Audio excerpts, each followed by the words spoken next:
2023 was definitely an interesting year for Payday. The year started off super strong, with the first teasers for Payday 3 starting up the massive hype train for the game. As the year went on, we had some good DLCs for 2, and oh boy, update 237. I think we all know what happened then and there, I won't even get into it. Then, Crude Awakening dropped. In the midst of the update 237 controversy, it stood as a nice send-off to the series, with a perfectly climactic heist to go with it. In this brief time window, after Crude Awakening before Payday 3, all felt right in the world. Well, maybe it didn't, but it sure felt like it, didn't it? Of course though, everyone knows about Payday 3's launch. Disastrous might be underselling it, with basically the game being unplayable for the first few days of the launch. Now though, we've hit a stride of sorts, where the game isn't in a completely horrible state, but it most certainly could be better. So I've put this video together here today, to go over what I personally think Payday 3 needs to do for it to be an even better game as we go into 2024. Do note that due to the nature of a video like this, some of this might be subjective, and you might personally disagree, so I'll let this act as a bit of a warning. Too much of it isn't subjective though, just have a few points around game balance. This also isn't an exhaustive list, just naming some big points. If I was here naming everything that Payday 3 needed, I'd be here for quite a while. Online multiplayer is probably the most obvious place to start with in terms of what Payday 3 needs to improve upon. A big issue with online play is that actually finding games you want to play is a little bit tricky. I can safely say there's been a few times where I've wanted to play Payday 3, but not wanted to play any heist in particular. Back in Payday 2, I could just go onto CrimeNet, see a heist pop up, see if it's got people in it, and join, and just have an all-around swell time. In 3 though, if you just want to play a game, well, you can't. You have to pick a specific heist on a specific difficulty, and it's just a generally very cumbersome experience. Oh, also, there's no tactic filtering either. You can't try and queue for only stealth or only loud games, so you're at the mercy of whatever the pub players are wanting to do. The very obvious and very commonly talked about suggestion is the reintroduction of CrimeNet, and I've got to say, I agree. Adding a form of CrimeNet back would be massively impactful to the game's multiplayer. Being able to see what games people are currently in, filtered by tactic and difficulty, would make just hopping on the game infinitely more enjoyable for the average player. Of course, a true offline mode would also be greatly appreciated. Ever got on a lag spike playing solo stealth? It's not fun, I'll assure you that. Now, something that's popped up as of late with the recent Syntax Error DLC bundle is that there needs to be more value in the DLC bundles. I spoke about it in my last video and in much more detail, but as these current DLC prices stands, a lot of people aren't going to be picking up these DLCs. Now, of course, they can't decrease the price of the DLCs, because then it'd be unfair to the people who purchased the silver or gold editions of the game, as they still should be saving money on the DLCs with their purchases of those editions. So, that leaves only really one solution: to have more content in the DLC. More bang per buck, so to speak. I don't know what exactly they could add into these bundles. More weapons, more outfits, more modifications, more weapon colours, and maybe some weapon patterns, but I'll get into that later. I don't really know. But if they're wanting people to be buying these DLCs, making these prices seem reasonable with the amount of content in them has to be a priority for them. Skills make up a good chunk of Payday 3's customization, but there are currently a few issues and improvements that can be made to them as they currently are. The most obvious issue is that not every skill in the game has numbers behind it. For example, Shock and Awe, which when killing an enemy within 8 meters of you, has the chance to stagger all non-special enemies within 5 meters of you. It's a pretty cool skill, however, what's the chance that it actually staggers the enemies? Knowing exactly what the chance is could be the deciding factor on whether or not I want to actually take the skill in my build or not. Same goes for all the other skills that have buffs, but without any numbers behind them in their description. And then there's the balancing of the skills. One of the new skill lines, Transporter, is a good example to use for this. The tree is a little bit broken. A lot of the skills in the tree are just really strong, practically trivializing bag moving in heists, with being able to carry 2 bags at once without any movement penalties with the correct setup. I'm not sure how some of the strong and, inversely, the weaker skills could be reworked to make them more balanced, but going forward into the game's future, this should be a top priority.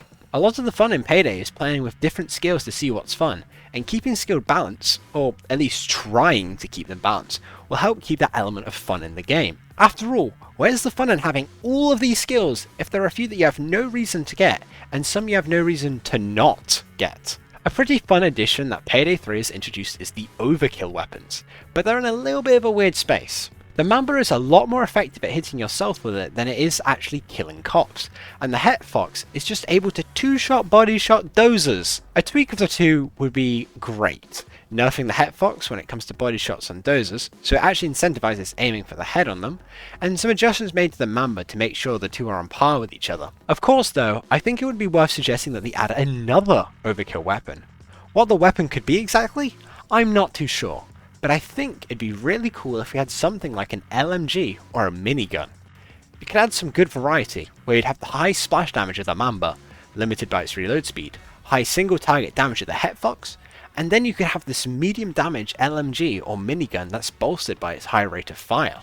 Though quite a few have already been added, Payday 3 is still in some dire needs of more quality of life features. There are a bunch of things that could be changed, but a big improvement I could think of would be with additions being made to the quick chat menu. As it currently stands, the quick chat menu has 9 options. Piece of shit drill, inspecting your weapon, hi, follow me, wait here, requesting ammo, requesting health, thank you, and shit. Just off the top of my head, adding an option to request armor would be extremely beneficial. Some extra lines, such as push forward, take hostages, could work excellently for quick communication in public games. Oh, and can we also add an unready button? I genuinely don't know why this isn't in the game. Also, having voice chat in the game would be incredibly useful. It'd be a really quick and easy way to communicate with people you're in the game with, without having to use text chat. The weapons in Payday 3 are pretty fun to use. A big issue though, is that the weapons are pretty horrible in quite a lot of ways. The most glaring issue is sliders. Instead of having stats represented by pure numbers, it's instead represented by having a percentage bar thingy. Why is it like this? Numbers are infinitely more clear and concise than sliders. The stats themselves are a little weird too. It's just confusing. What's the difference between stability and recoil? ADS speed and reload speeds get shoved into one slider, handling, which is just very dumb for very obvious reasons. Another quite annoying thing is hidden stats. The biggest one is armor penetration. It's a hidden stat that heavily affects how quickly guns kill cops. Why isn't this shown to the players? Why? If weapon stats got reworked so that they were in hard numbers, their names rephrased so they're more clear on what they affect, and they showed armor penetration, it'd make choosing a weapon that you want to use a lot more easy to make an educated choice on, rather than leaving a good chunk of it up to guesswork. And then another issue. Weapon modifications feel purely cosmetic. An issue Payday 2 had was that modifications felt too powerful.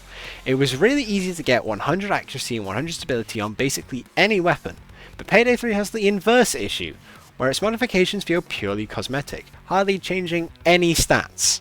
Just bumping up the buffs and nerfs on mods a little would make them feel a lot more impactful. Just for reference, I've got 2 SUK7s here.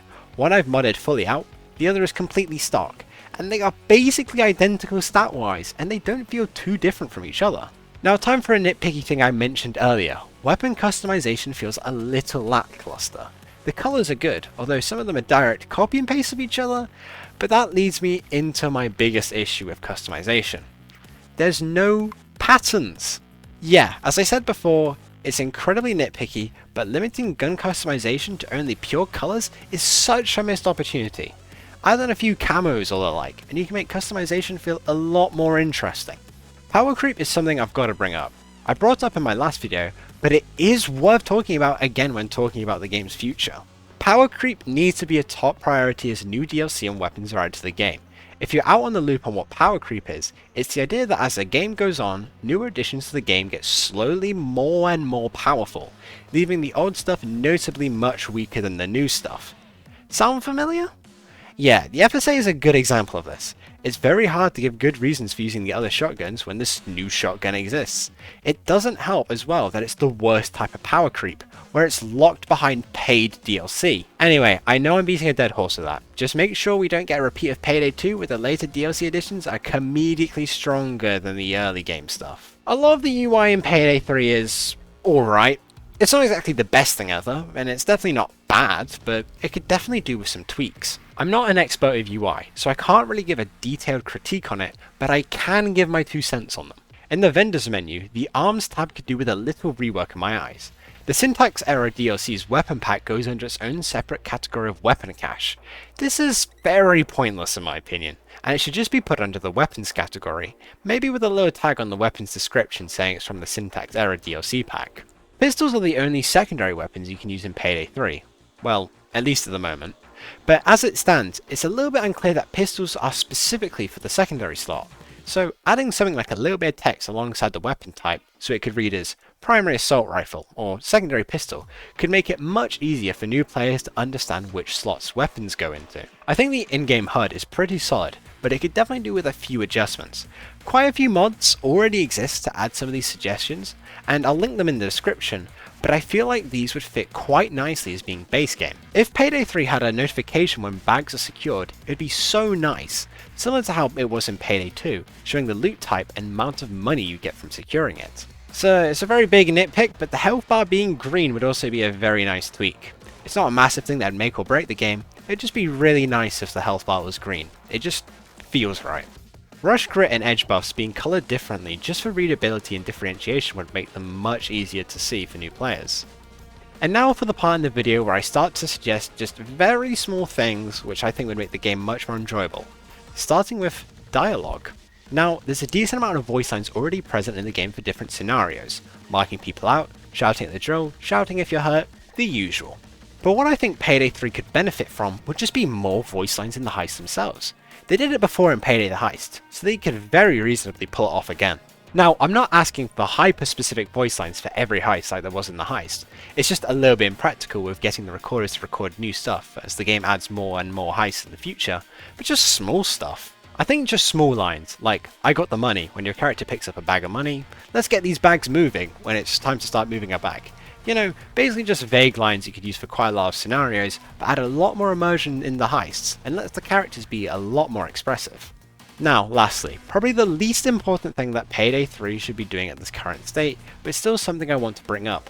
Achievements. Yeah, I know achievements are probably the least interesting thing to be talking about, but as an avid achievement hunter, it does hurt me a little bit to see Payday 3 not get any new achievements with any of the new updates. It was one of my favourite things to look out for when new DLCs dropped in 2. What achievements would I have to complete next? Now, I can get why they want to move away slightly from giving achievements to every update. There were quite a few kill X enemies with Y weapon achievements, which were very boring and tedious, but no achievements for any of the new heists? Really? We had the format of 2 achievements per heist, and it just seems super weird that only the base game heists have them. We have the in-game challenge system, sure, but no new achievements or trophies for Steam, Xbox and PlayStation? It's just a very missed opportunity that would help satisfy the needs of achievement hunters around the world. That just about covers it though. As I said earlier, this wasn't an exhaustive list, and more just big things I wanted to point out and I think are the most important things Starbreeze should be looking at when moving forward with Payday 3. Of course though, everyone has their own opinions. If you think there was something I should have brought up in this video, feel free to drop a comment. I'd love to hear other people's opinions on how the game should be moving forward. We are a community after all. As usual, I've been Cookie Dough, and have a good one.